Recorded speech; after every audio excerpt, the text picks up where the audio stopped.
Bom dia, nono ano, tudo bem? Espero que sim. Preparados aí?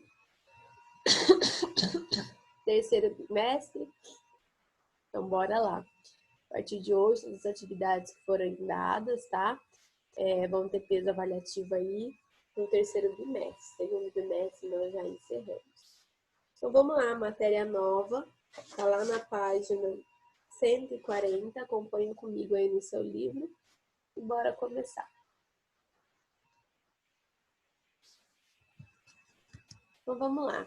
Nós vamos falar aqui no terceiro bimestre um pouquinho sobre diversidade biológica, né?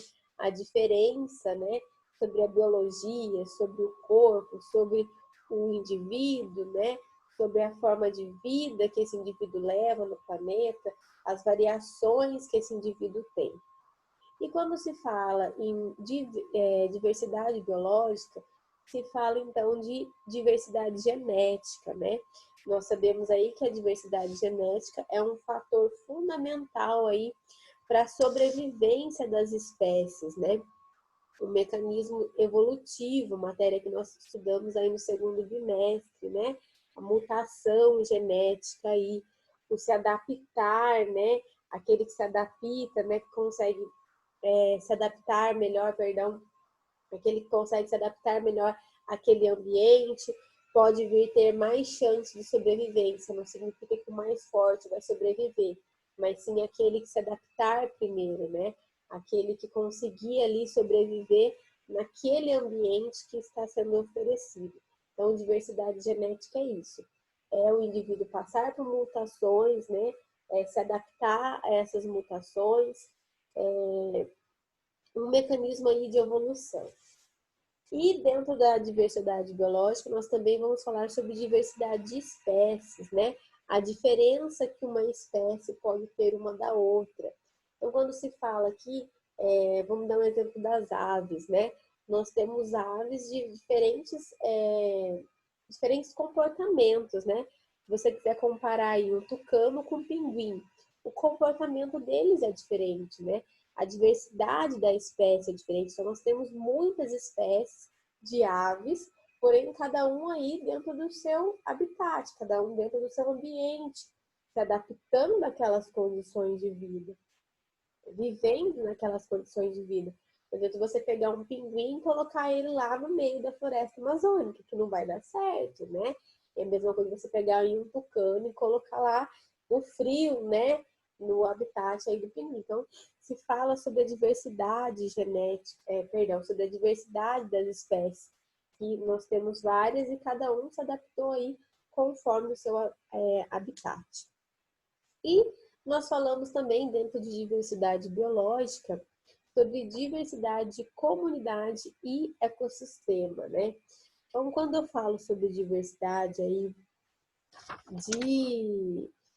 de comunidade e ecossistema, existem duas palavras aí muito importantes, que são riquezas e abundância. O que significa riqueza?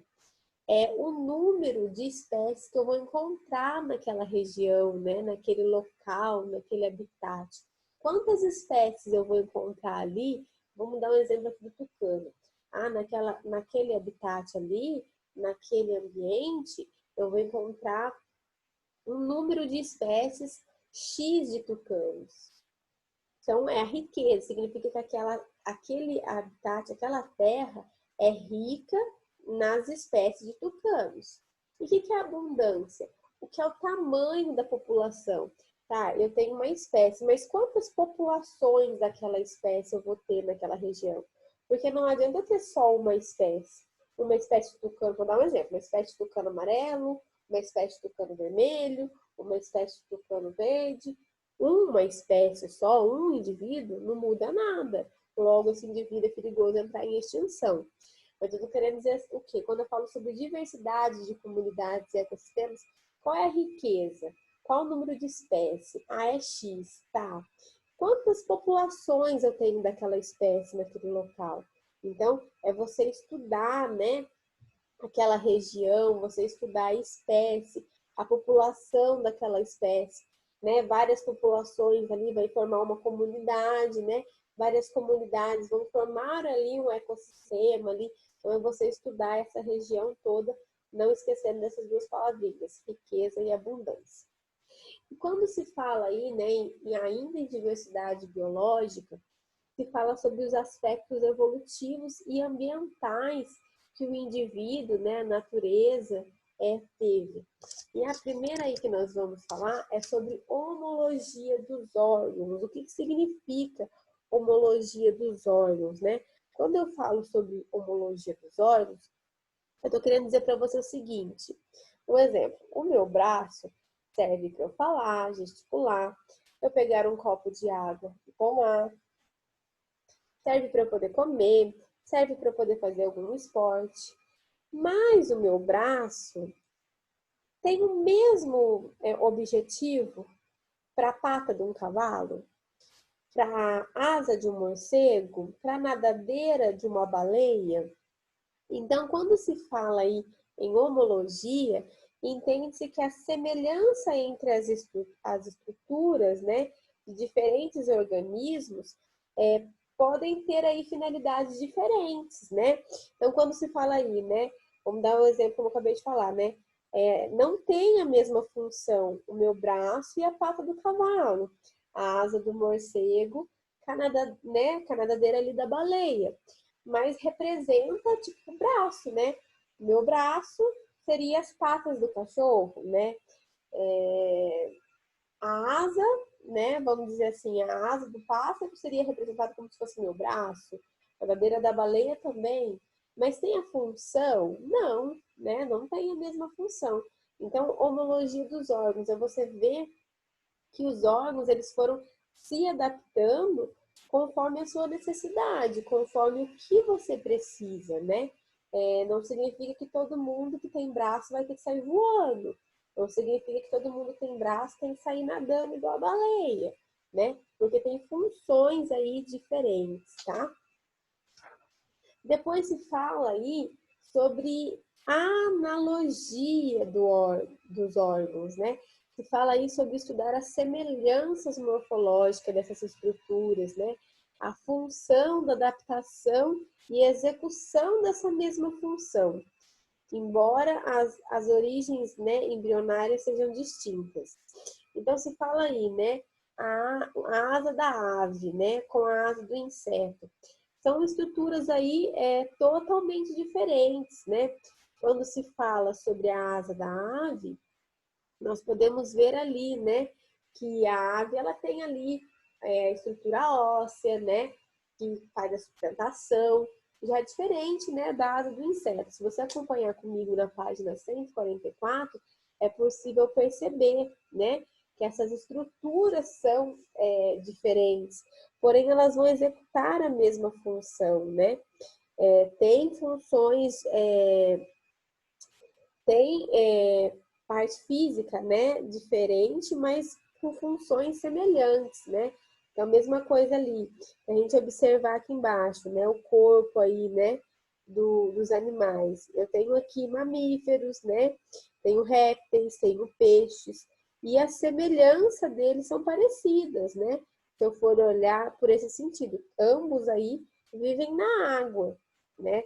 Então, tem aí nadadeiras, né? Tem uma estrutura adaptada para esse ambiente. Então, quando se fala de diversidade biológica, se estuda também a semelhança que seres diferentes têm em estruturas que são utilizadas para a mesma função, tá? E também se fala aí sobre embriologia, né, comparada. É comparar aí os embriões até a formação do indivíduo, né? Por isso que se fala muito que o ser humano é parente do macaco. Por quê? Porque quando se fazem aí a embriologia comparada, percebe que o embrião do macaco é semelhante com o embrião do ser humano, né? Então, por isso que eles fazem essa comparação. Aqui na página 145, tem uma foto onde mostra aqui nessa foto, né, a semelhança, como é que eles fazem, como é que eles vão fazer essa análise, né, É o ramo aí da biologia que vai estudar o desenvolvimento do ser vivo, né? Desde a fecundação até o nascimento, aí todo esse processo. Então, eles percebem o que é igual, o que é diferente. Então, dentro da diversidade biológica também tem esse estudo. Tem a comparação de proteínas, né? Que é você estudar aí as moléculas, né? Definir aí a base do DNA, né? Entre essas estruturas. E o registro fóssil, que domina esse fóssil qualquer vestígio, né? De presença de organismo na Terra. Então, né? De coisas que já viveram, né? Coisas do passado, que tenham marquinhas lá, vão falar também sobre diversidade biológica. Então, aqui, na verdade, a nossa aula de hoje, ela está falando o que é diversidade biológica, né? A diversidade biológica, ela vem de conceitos. Que conceitos? Saber o que é diversidade genética, saber o que é diversidade de espécie, né? Que eu posso ter várias espécies diferentes de aves, por exemplo. Saber o que é uma diversidade, né, de comunidade, de ecossistemas. Lembrar lá que a diversidade de comunidades se trata sobre riqueza e abundância. E dentro dessa diversidade biológica, existem alguns aspectos evolutivos e ambientais, né? Como homologia dos órgãos, né? Que eu posso ter braço, né? O cachorro tem pata, mas as funções são diferentes. Como na analogia, é o contrário, né? O corpo pode ser diferente, porém existem funções iguais. Quando você olha lá um mamífero, um peixe e um réptil, né? Um réptil, no caso, né, que vivem no mar. Eles têm funções semelhantes, né, da nadadeira, de nadar, porém a sua estrutura ali do seu corpo é diferente. Depois, a embriologia comparada, que é o estudo que eles fazem dentro da diversidade biológica, de comparar, né, o feto desde a sementinha até o nascimento. A comparação de proteínas, que é o estudo de DNA, ver se esse DNA tem a mesma proteína, tem o mesmo núcleo, tem toda a informação genética. E o registro do fóssil, né? Estudar coisas aí, analisar se a diversidade biológica está evoluindo, está avançando sobre coisas que vieram do passado. Então, nós falamos um pouquinho hoje então sobre diversidade biológica. O que é, quais são os conceitos que ela engloba e o que a gente precisa saber, né? Homologia é eu ter, né, membros parecidos com funções diferentes. Analogia, ter membros diferentes com funções iguais, né? Funções semelhantes. Embriologia, fazer comparação dos embriões, né? Depois tem aí a outra, comparação de proteínas, né? Você comparar, estudar também informação genética e estudar o passado, né? Através dos registros dos fósseis. Galera, bora lá então fazer os exercícios da página 147, exercício 1, 3, 4, 5 e 6. São 5 exercícios, nós vamos corrigir na próxima aula, dia 12/8. Deixa eu falar. Alguns de vocês, né, não ficaram com uma média aí melhor, mais alta, por às vezes deixar de participar da aula ao vivo. Quem não participa da aula ao vivo, precisa entregar esses exercícios um dia antes da aula, enviar por e-mail ou entregar na secretaria da escola e me avisar. Rafa, não vou participar da aula ao vivo, então por isso estou enviando por e-mail, para que eu possa entrar no e-mail, né, imprimir e ver realmente o que você fez antes que eu faça a correção. Depois que eu fizer a correção, não adianta mais. E a minha bolinha de cristal não está funcionando para saber se você mandou o e-mail ou não.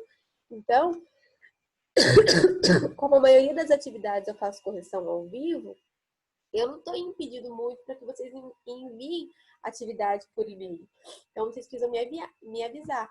Rafa, eu enviei para que eu possa entrar e imprimir antes de eu fazer a correção. Depois que eu fizer a correção, aí não vale mais. Lembra que vocês estão sendo avaliados, você tem uma nota pela participação da aula ao vivo, pela participação das correções e assim por diante, tá bom? Qualquer dúvida na hora de fazer o exercício, me chama. Eu não quero na hora da correção falar, eu não fiz porque eu não entendi. Tá, se você não entendeu, por que você não me chamou? Estou disponível para te ajudar. ok? Então, qualquer coisa é só me chamar lá. E semana que vem, então, a gente se vê ao vivo para a correção dessa atividade, ok? Um grande beijo para vocês, fiquem com Deus, uma ótima semana e até semana que vem. Tchau!